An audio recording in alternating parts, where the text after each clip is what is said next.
انا للہ و انا الیہ راجعون۔ ناظرین محترم،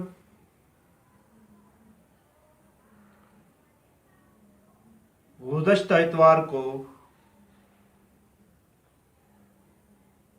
مچھ کے علاقے میں گلے کاٹے گئے 11,000 مظلوم، محکوم اور مزدور جوانوں کی آج تدفین ہو چکی ہے۔ 6 دن کے انتظار کے بعد دھرنا 6 دن جاری رہا۔ 6 دن پورے ہوئے، پتہ چلا حق کیا تھا، ناحق کیا تھا، حسینی کون تھے، یزیدی کون تھے، بے حس کون تھے، حس والے کون تھے، انسان کون تھے، مردہ ضمیر کون تھے، مظلوم کون تھا، ظالم کون تھا۔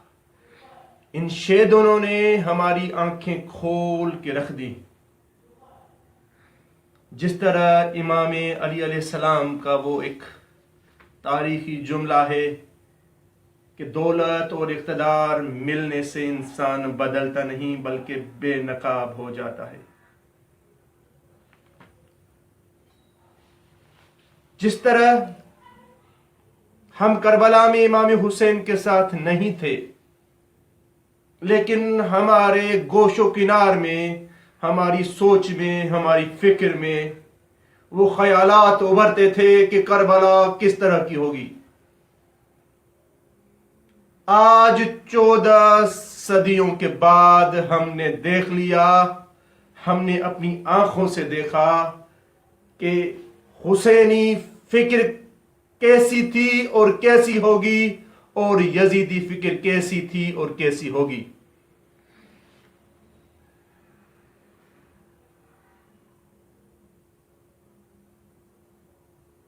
شہدائے مچھ کی تدفین ہو گئی۔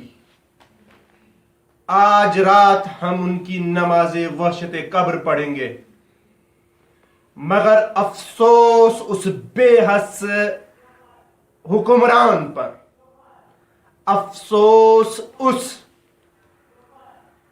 سنگ دل انسان پر جس نے کوئچہ کے شہداء کے ورثاء کو بلیک میلر کہا، جس نے 6 دن تک کوئٹہ کی سردی میں رہنے والے دھرنا دینے والوں کو بلیک میلر کہا۔ آج اس کا باب بند ہو گیا۔ اس نے 2.5 سال میں اس کے اوپر اتنی انگلی نہ اٹھی تھی جتنی انگلی آج اس کے اوپر اٹھی۔ کسی نے کیا خوب کہا کہ 11 جماعتی اتحاد PDM نے عمران خان کو اتنا ذلیل و رسوا نہ کیا جتنا اس کے خلاف طوفان برپا کیا ان 11 لاشوں نے۔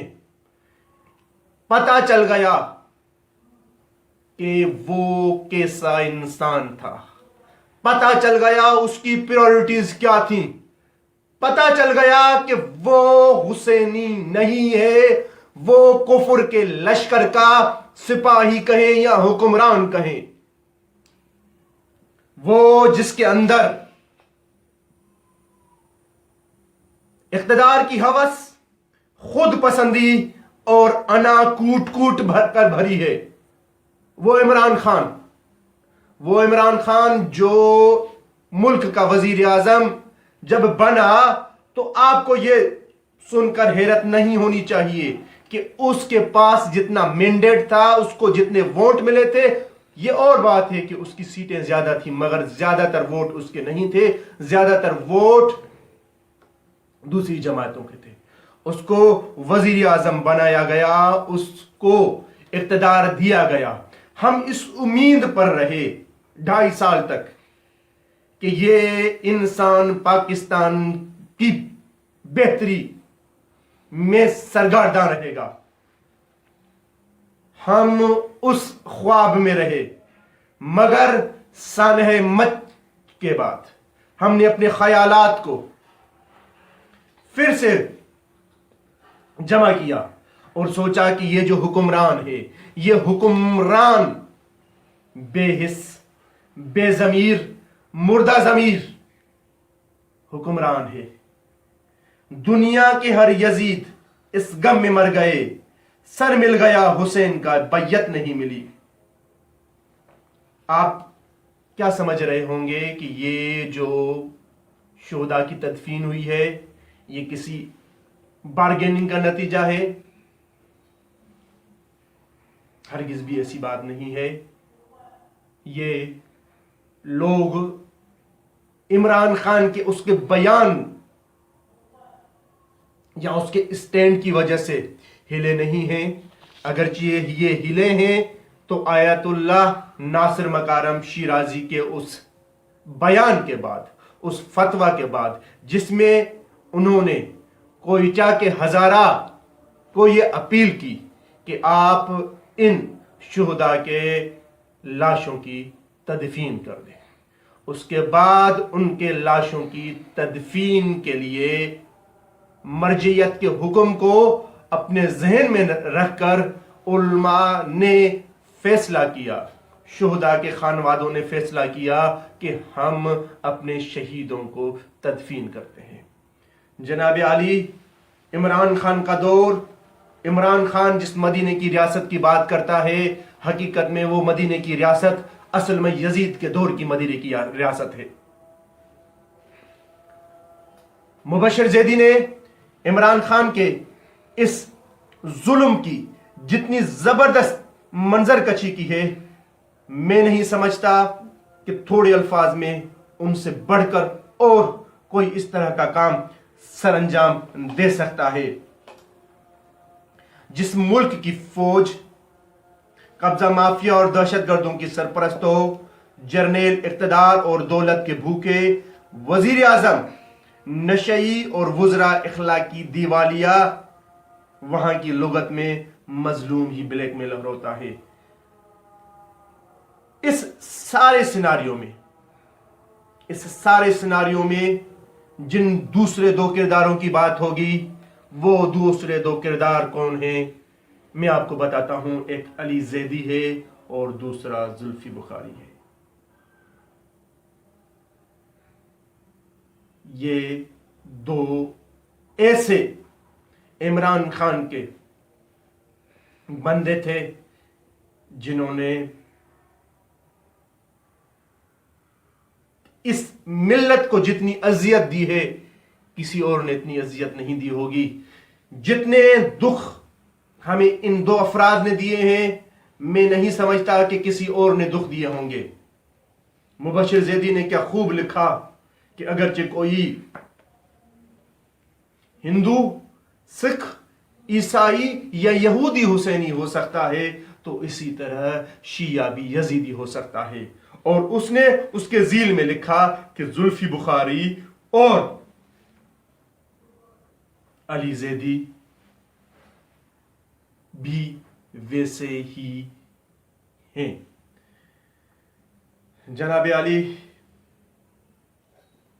وقت فیصلہ کرے گا کہ عمران خان کا یہ فیصلہ، عمران خان کی یہ منافقت، عمران خان کی یہ سیاست، عمران خان کا یہ اقتدار کتنے دن چلنے والا ہے. کسی شاعر نے کیا خوب لکھا کہ تم سے پہلے جو ایک شخص یہاں تخت نشین تھا، اس کو بھی اپنے خدا ہونے کا یقین تھا. اس بندے نے اپنے ہاتھوں سے اپنی